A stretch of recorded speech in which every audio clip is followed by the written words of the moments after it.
Elder Dallin H. Oaks, then, not then, but soon to be in the First Presidency. He would be sitting where? Only one chair, one heartbeat away from the same position President Nelson now has.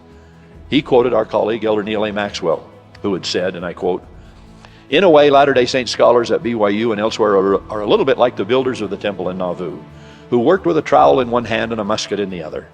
Today, scholars building the temple of learning must also pause on occasion to defend the kingdom. I personally think," Elder Maxwell went on to say, "this is one of the reasons the Lord established and maintains this university. The dual role of builder and defender is unique and ongoing. I'm grateful we have scholars today who can handle, as it were, both trowel and musket." Then Elder Oaks said challengingly, "I'd like to hear a little more musket fire from the Temple of Learning." He said this in a way that could have applied to a host of topics in various departments, but the one he specifically mentioned was the doctrine of the family and defending marriage as the union of a man and a woman. Little did he know that while many would hear his appeal, especially the School of Family Life, who moved quickly and visibly to assist, some others fired their muskets all right, but unfortunately didn't always aim at those hostile to the church.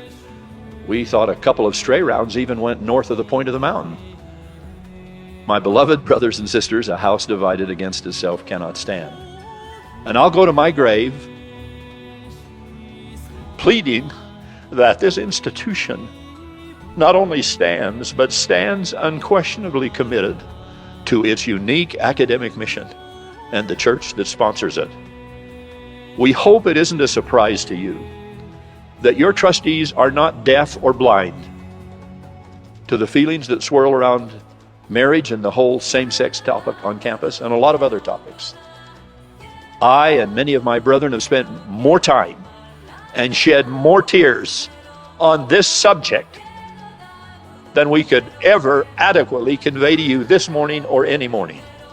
We have spent hours discussing what the doctrine of the church can and cannot provide the individuals and families struggling over this difficult issue.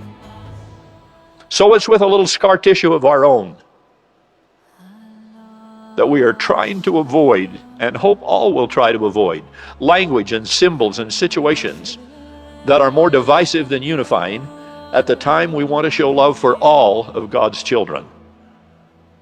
If a student commandeers a graduation podium intended to represent everyone getting diplomas that day, in order to announce his personal sexual orientation, what might another speaker feel free to announce the next year? Until eventually anything goes. What might commencement come to mean or not mean if we push individual license over institutional dignity for very long?